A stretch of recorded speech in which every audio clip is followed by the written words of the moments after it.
महानगरपालिका, जिल्हा परिषद आणि नगरपालिका, नगरपंचायत निवडणुकात धक्का बसल्यानंतर जिल्ह्यातील एका राजकीय पक्षात सध्या सगळं काही अलबेल नाही हे उघडपणे दिसू लागले।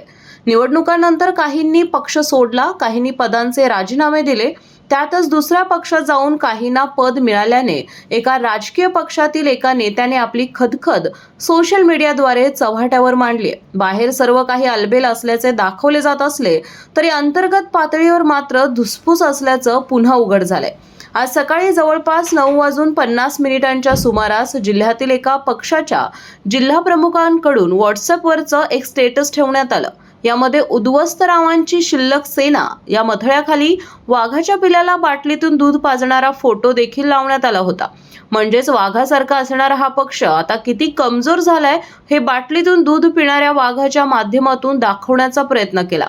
दरम्यान खुद्द जिल्हा प्रमुखांचाच हा वादग्रस्त व्हॉट्सअप स्टेटस पाहताच कार्यकर्त्यांमध्ये खळबळ उडाली। याचे स्क्रीनशॉट आता सोशल मीडियावरही व्हायरल झालेत। यानंतर काही मिनिटातच तो स्टेटस हटवण्यात आला। तसेच हा प्रकार नजरचुकीने झाला असून लहान मुलीकडून चुकून स्टेटस लागला गेला, यात राजकारण काढू नका असा खुलासा स्टेटस लावलेल्या त्या जिल्हा प्रमुखांनी केला आहे। मात्र काही मिनिटाच्या या स्टेटसमुळे पक्षासह जिल्ह्यात एकच खळबळ उडाली।